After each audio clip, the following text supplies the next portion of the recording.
Number 10, the stone cabin. Everyone needs that friend in your life that will save you from a potential horror film, you know? Like that friend who says, no, let's not go into the basement after we hear creepy whispers. Let's not stop on the road after we might have seen a werewolf. Thankfully, this woman had that kind of friend, but was a minute too late. According to a BuzzFeed article, one night, a woman and her friend were camping when they heard strange music. They followed it to a small stone cabin where they reported seeing people dancing wearing fashion from the 17th century. The one woman, curious, tried to enter the cabin, but thankfully her friend pulled her back. But her body had already gone halfway inside, and when her friend removed her, the one half of her body that made it in was paralyzed. Number 9, Lorena Garcia. Imagine waking up one morning and slowly realizing that everything around you looks a little too different. Well, that's exactly what happened to Lorena Garcia. Upon hearing her story, it's hard to deny that this is anything but a case of multiverse travel. She woke up one morning to find minor differences in her bedsheets, pajamas, which fair enough, she might have just been groggy, but then she went to work, and her office wasn't hers because she worked in an entirely different department under a boss she never met, though she worked in the same building. Shaken, she goes home only to find her ex at her apartment. But they're dating still, and her new beau is nowhere to be found. I can only imagine how stressful this day must have been. It is no wonder that Lorena came to the conclusion that she did, that she is from a parallel universe and that she must have somehow traveled here in her sleep.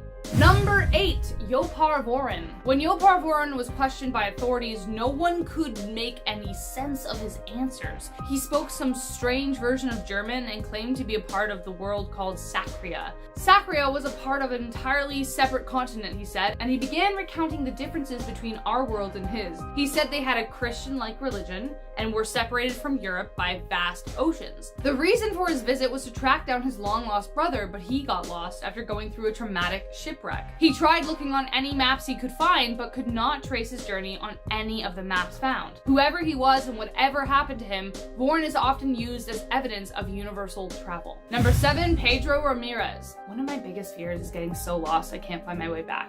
So, while coming across this story, I was flooded with some pretty terrifying images. This next story happened in 1986 to a man named Pedro Ramirez while he was driving from Seville to Alcalá de Guadalajara, which is where he lived. While driving around a curve in the road, as usual, he suddenly came onto a 6-lane highway, something he was obviously not used to. But then around him, he started seeing 20-story housing units, weird, unfamiliar structures, and grass that stood 2 feet high. Soon after noticing these strange things, the inside of his car suddenly became very hot, and he started hearing voices telling him that he was being transferred to another country. He then found a place to stop so he could get his bearings, and once he got back into his car, he saw a sign out of nowhere with 3 different locations. He took the one that said Sevilla Detour because he recognized it, but drove only for a little while only to suddenly stop, realizing he'd arrived outside his home, not knowing how he'd gotten there. He tried to retrace his steps, but the signs were nowhere to be found. Number 6, Carol Chase McElhenney. I'm getting the sense here that if you are looking to travel to an alternate universe, then just get in your car and drive down a lonely highway. In the case of a woman named Carol Chase McElhenney, it was nostalgia that brought her down a much distorted memory lane. While driving towards Paris, California, she saw a sign leading to her hometown of Riverside. Memories flooding back, she decided to visit. When she entered the town, everything looked remarkably different. The houses had all changed, her childhood home as well as her grandparents' house was grown over with weeds, and University Avenue, a place known for its restaurants and businesses, was covered in graffiti. But not only that, the people looked disturbed, and Carol had a weird feeling that if she spoke to them, she'd get stuck there too. So she found her way out of the town, back to Paris, missing the sorry sight as a town left to rot. Only years later, Carol's father passed away and was going to be buried in her grandparents' plot in Riverside. This time, when she returned, everything was back to normal, to how she remembered it. Carol believes she visited a parallel universe that showed an alternate reality of a ruined Riverside. Number 5, passport. It is not uncommon for people to be able to fake documents all the time. Passports, IDs, or report card. Jokes, I'm kidding, I got straight A's, okay? Anyways, back to the story. When a man showed up in Japan with a strange business passport belonging to an entirely unknown country called Torrid, they thought for sure it was fake. The man told customs that he was in Japan for business, and despite the passport being strange, he had with him multiple legitimate visa stamps and currency from European countries. It was going to take a while to sort through everything, so they set him up at a hotel that was 15 stories up above a busy street. This is important to note because when they came to collect him, the man was nowhere to be found. Number 4, wrong turn. There is something eerie and beautiful about driving on the highway at night. Only possibilities and an open road in front of you. Unless you're these girls. 3 women were driving across the desert in Nevada but found themselves taking a wrong turn. Though before, the road was black asphalt. Now, the stretch in front of them was stark white cement. But not only that, instead of a desert, the grain field and a lake surrounded them. They were clearly lost, and while driving by a weird, illegible neon sign, decided to stop in to ask for assistance. But then suddenly, a group of strange, tall men poured out of the door looking distressed. They were waving their arms at the girls, but as they got closer, they realized that they weren't anywhere close to being human. They raced back to the car, passing strange egg-shaped tricycle-like vehicles like nothing they'd ever seen before. They pressed their foot to the gas and didn't look back after that, and before they knew it, they were back in the desert once again, with nothing but road and strange possibilities behind them. Number 3, green-skinned children. The green-skinned children is a legend from the village of Woolpit, Suffolk, England. The story goes that in the 12th century, 2 children, a brother and a sister, suddenly appeared in the village. They both had green-colored skin, wore weird clothes, and spoke an entirely unknown language. Despite their oddities, the village took them in, though initially refused any and all food offered to them. Eventually, they took a liking to raw beans, and then soon altogether food. The more they ate and the longer they stayed, the more the green color began to fade. Soon after this, though, the brother got sick and died. But the 2 children eventually learned to speak English too, just enough to explain where they were from. They spoke of a place where it was perpetually twilight, and had been helping their dad with the cattle when a loud bang sounded, and they turned up in Woolpit, and there they stayed. The young girl ended up growing old in Woolpit, even marrying, though people still didn't know where they even came from. Number 2, the doppelganger. How I Met Your Mother fans may hear the word doppelganger and recall the series of episodes where each of the leads meet their doppelganger. Hilarity ensued. What if everyone but you has met them? In this next story, it certainly seems as though something stranger is afoot. Reddit user, please probe me. Great, solid name, man. Used to work at a dog rescue place in Midwest with a close-knit group of 10 employees. Allegedly, the place they worked was haunted, but after this experience, he and his fellow employees believe that this place housed a veil between our world and another. His co-workers would often see him or a version of him in 2 places at once. He would be out in the front yard, only to be found moments later at the opposite end of the house. Here is just one example he recounts, and I quote, "Someone watched me go into the closet holding the water tank and followed me, asking me some questions about work matters. As soon as they turned into the closet, I was gone. I hadn't walked into that closet at all around that time, let alone on that day," unquote. Eventually, he made the difficult decision to leave the establishment, only to hear that his friends still continued to see him there working, though he's miles away. Number 1, the nerdy kid Gavin. This next story is from Reddit user Theus Eus and tells the tale of his suspicious friend, Gavin, or at least that's the alias he's been given. Gavin and Theus became very close friends, brought together by their love of World of Warcraft. Wow, what a great friendship! Gavin, though a bit awkward, was great to play with and apparently was a genius with an IQ of 180. One day, our Reddit user went over to his house unannounced to see if Gavin was around. He was surprised to see an older man of about 40 answer the door, who looked eerily similar to Gavin. He immediately assumed that he was Gavin's father, but then soon recalled that he didn't have a dad. His uncle, perhaps? When he asked to see Gavin, the man claimed he was Gavin, but upon explaining that he was looking for a 16-year-old Gavin, the man began to look uneasy. Theus asked when Gavin would be home, and upon hearing the answer, returned at the appropriate time. This time, his 16-year-old friend opened the door, and when he asked about why he wasn't home earlier, Gavin said he had been home and that no older Gavin lived there. The two never told anyone this story, and Gavin is currently studying quantum mechanics, so could it be that Gavin cracked the code and found a way to visit from an alternate universe? Who knows? Number 10, Casper Hauser. I actually think someone mentioned this name last time in the comments or in another video, so whoever you are, thank you. I just couldn't find the comment again. Caspar Hauser appeared out of nowhere, and wherever his name appears, rumors encircle it. Some say he was even the infamous Man in the Iron Mask. He was first discovered limping through the streets of Germany in the 1800s and would accept no food but black bread and water. He was carrying an envelope addressed to the cavalry captain in Nuremberg and could barely speak. The locals eventually taught him German in order to discern where he was from, but when he could finally speak enough of the language, they discovered he didn't know where he was from or who his parents were, only that he grew up in a cell too short for him, hence the limp. Very Iron Mask-y. The royal courts took an interest in him and he became a sort of beloved enigma, except by those who tried to assassinate him. Adding to the mystery, the man evaded countless attacks until he was finally killed by a stabbing in 1838. No one knew the motives or who the killer was. Only a note left in mirror writing said, "Hauser will be able to tell you quite precisely how I look and from where I am. To save Hauser the effort, I want to tell you myself from where I come. I come from the Bavarian border on the river. I will even tell you the name MLA. Where did this man come from, and if it was where we think he came from, were there others? Others who wanted him dead. His tombstone reads, "Here lies Caspar Hauser, riddle of his time." Number 9. Jill Perez. I'm actually kind of jealous of this one. If I could have any superpower in the world, it would be teleportation, hands down. I think about this a lot actually. Want pizza for lunch? Boom! Italy. Need a little vacay beach time? Boom, baby! Jill Perez may have unlocked the secret to teleportation hundreds of years ago in the 1590s. The key is you have to be really tired. It's a wonder that this hasn't already happened to me. Jill Perez was acting as a sentry for the Governor General of the Philippines, which requires a lot of standing and waiting. While he was on duty, not doing a very good job evidently, he heard the general had been assassinated, and due to the long hours, he started to feel faint at the news and took a moment to brace himself and closed his eyes while leaning against the wall. When he opened his eyes, he was surrounded by soldiers in uniforms unlike his own, and after they arrested him, he realized he was in Mexico?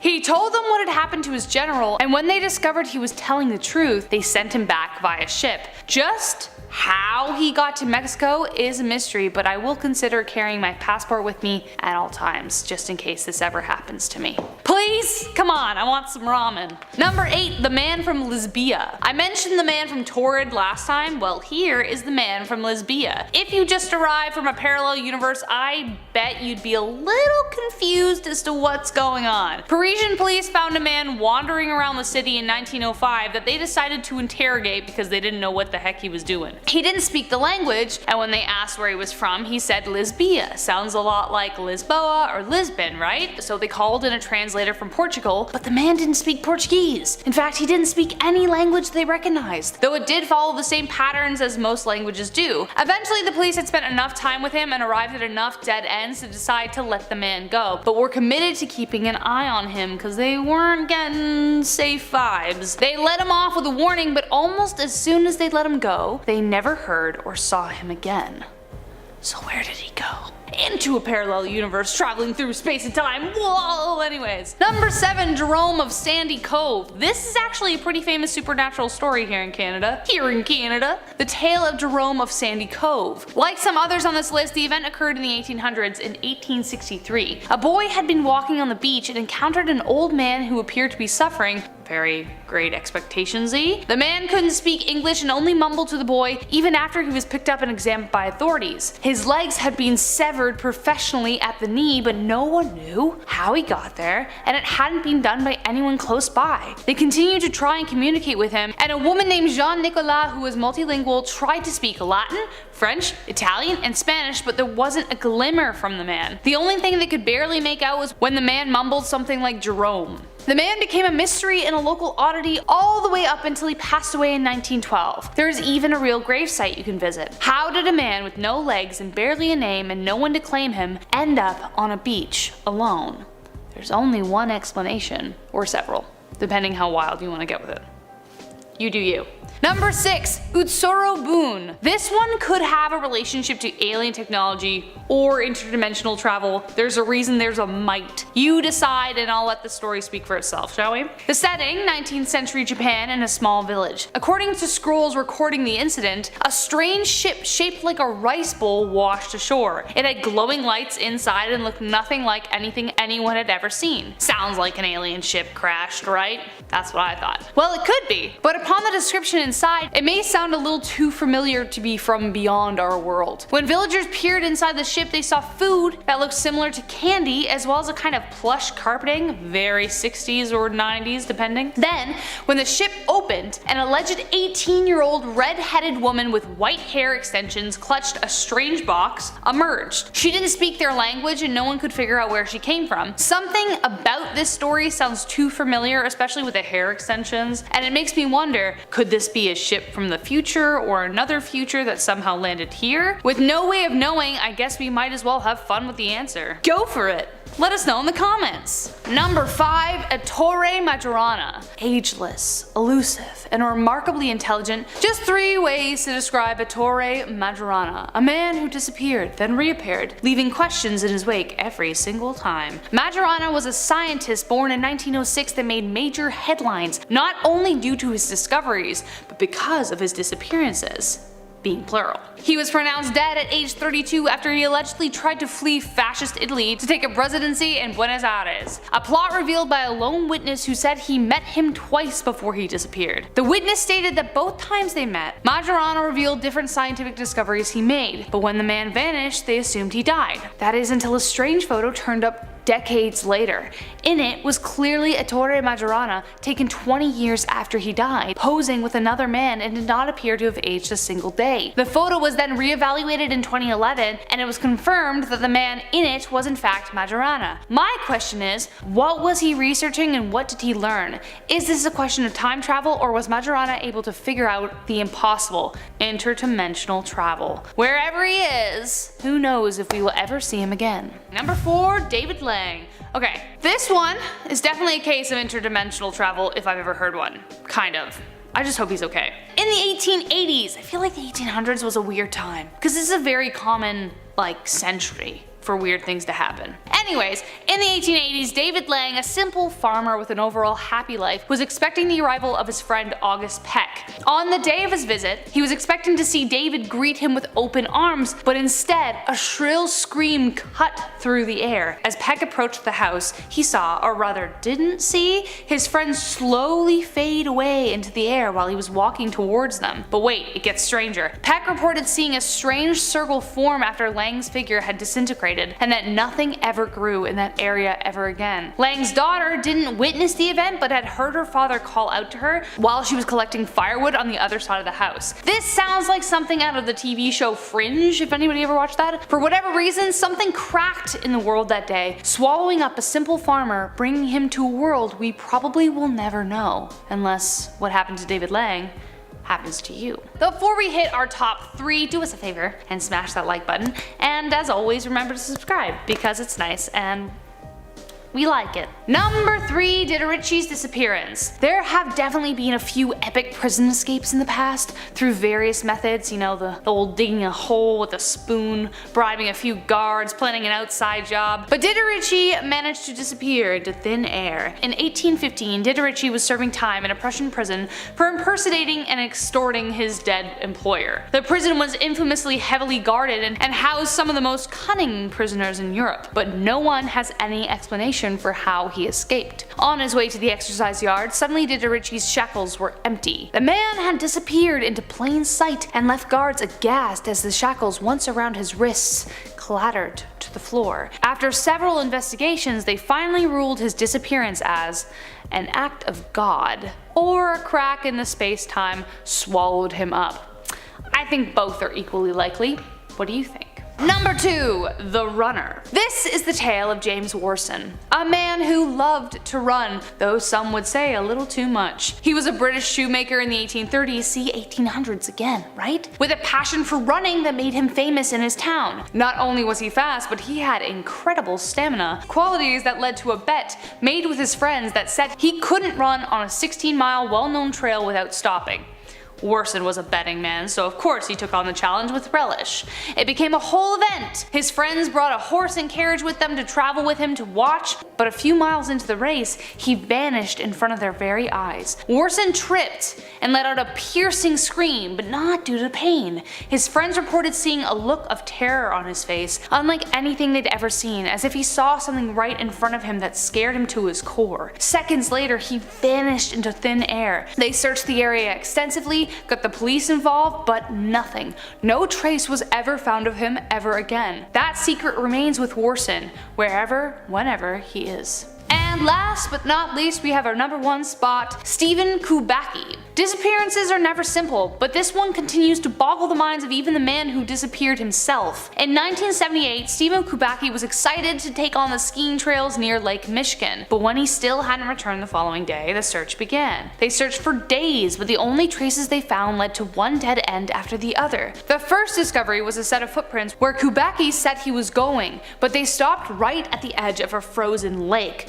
with no signs of further footprints or clues that the ice broke. Sure, it could have snowed over, but there was no little divots or anything like that. They just simply stopped. Next, they found his skis and his backpack, but no sign of the skier himself. Eventually, the search was called off, but his family held on to hope. A year later, they were rewarded when Stephen suddenly showed up at their doorstep, having little to no memory of what happened. He said earlier that day, he woke up hundreds of miles from where he disappeared in a field in Pittsfield. He was wearing clothes that weren't his, he had maps he didn't recognize, and a strange bag that also wasn't his. Stephen remained recluse and isolated after the incident and refused to undergo any offerings of hypnotic regression. Whatever happened, he had no desire whatsoever to remember it. Could it be that somehow Stephen traveled somewhere no one was supposed to go? It looks like not even Stephen will ever know. At number 10 we have I Flew In From Torrid. Going to another universe sounds good, but you have no idea what's going to be on the other side. Maybe it's going to be really simple. Maybe it's a universe where everything is the same but everyone's left-handed. Or maybe it's a reality where the Nazis won the war and O.J. Simpson leads a fighting force in America against the Nazi forces. Well, the man from Torrid probably wished he stayed back in his universe. It was 1954 and a plane just landed in Tokyo. Everyone was getting off and everything seemed normal. But then one dude halted everything. Custom officials ran out and started investigating this one guy. He had all his documents, but he was from a country that didn't exist. It was a place called Torrid. The man in question said that it was a very real place and that he had flown from Torrid to Japan many times.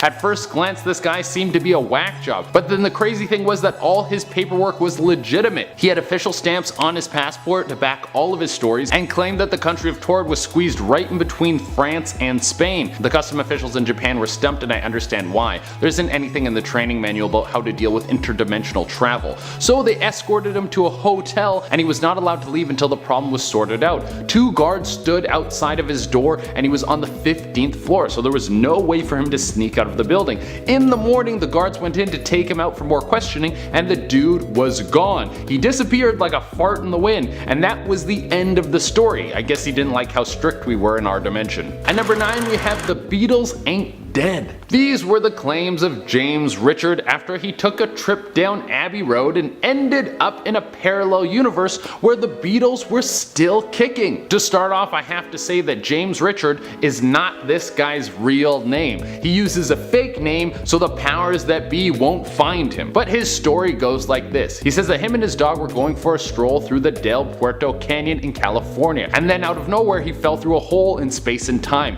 He woke up in another version of Earth. He was in a hospital bed and there was a man named Jonas sitting next to him in the bed. And then Jonas started to give him the rundown on interdimensional travel. Through their discussions they started to talk about music, and it turns out that Richards was in an alternate version of Earth where the Beatles were still alive and cranking out tunes. James Richard even brought back a cassette tape with the music of this living Beatles band. The cassette was called Everyday Chemistry, and it sounds like he just spliced together some Beatles songs and some Wings songs, but who knows, maybe this is what the Beatles would have sounded like if 2 of their members never died. At number 8 we have the Dobbses. Frank and Althea Dobbs were the leading minds in a new scientific practice called chaos science. It's the idea that consciousness could possibly be its own universe. They started to pick up some steam and some other people decided to join their cause. They moved the team to a ghost town of Ong's Hat, New Jersey. Here they started to do research on interdimensional travel. I have to say this does sound like a cult. Well, cult or not, they claim that they've succeeded in this practice. It's said that they found a wormhole which led them to a parallel version of Earth that never had been consumed by humans, and they chose to stay there. Considering the state of the planet right now, I would say this was a very good choice. At number 7 we have Whose Life Is This?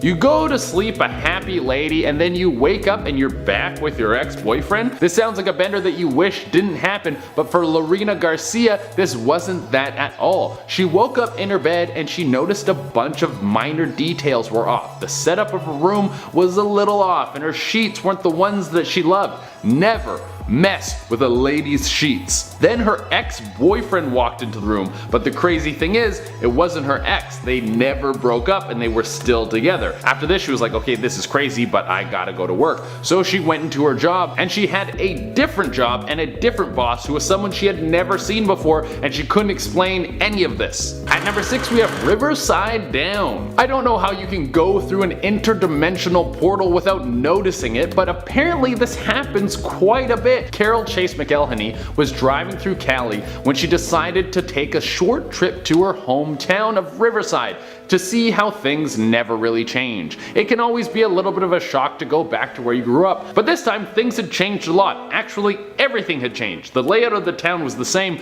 but all the houses were different. The home she grew up in was warped. She was concerned that she had taken a wrong turn, but she found her old school which she went to, which was exactly where it should be. But then she started noticing strange figures around the town, people who looked a little off and definitely creepy. This was enough for her, and then she sped out of there. She returned to this town at a later date and everything was back to normal, but she never forgot that time she slipped into a parallel dimension. At number 5 we have Interdimensional Cabin. No, this isn't another movie pitch from me, although this would have been an amazing movie pitch. There's a cabin in the Markawasi Stone Forest that is said to open up a door to a different time. Some women were hiking through the woods and they saw some people outside this cabin dancing and lighting torches. Before you run away in fear, they weren't lighting torches to get all angry mob, but it was because they didn't have any sort of modern technology. They were all dressed in clothes that looked like they were pulled out of the Spanish Golden Age. The people dancing eventually entered the cabin and the women went to investigate.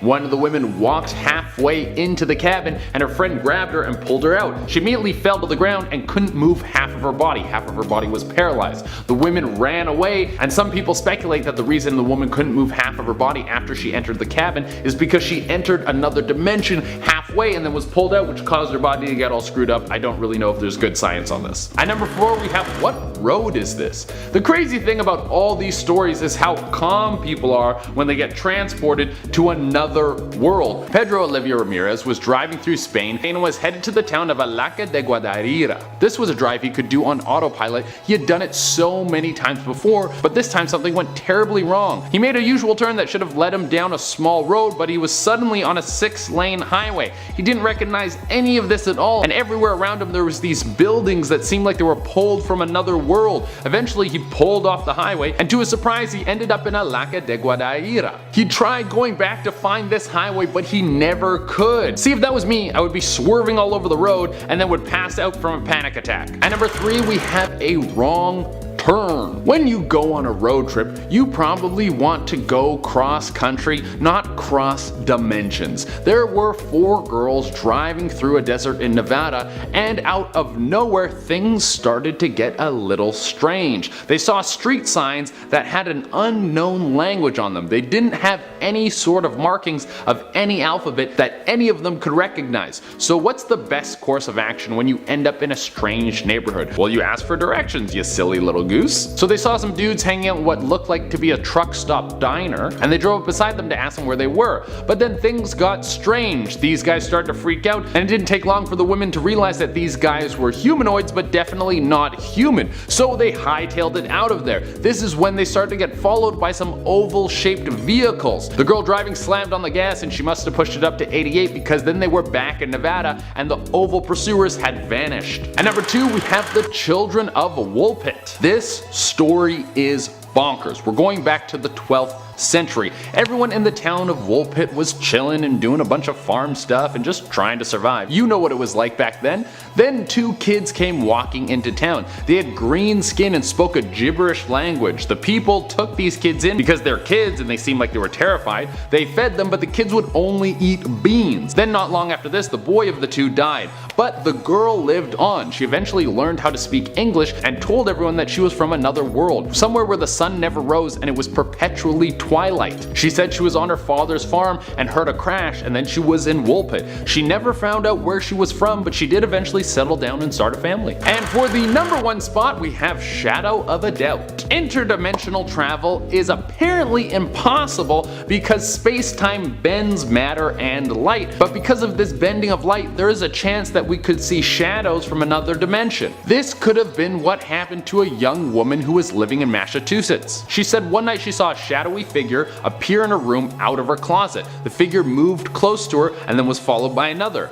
And then another. Some of them were wearing strange clothes and one of them seemed to be wearing glasses. Then they started to surround her and she did the smart thing and hightailed it out of her room. Of course, you're not going to stick around with the ghost things. There could be the chance that these were some sort of beings peeking in from another dimension.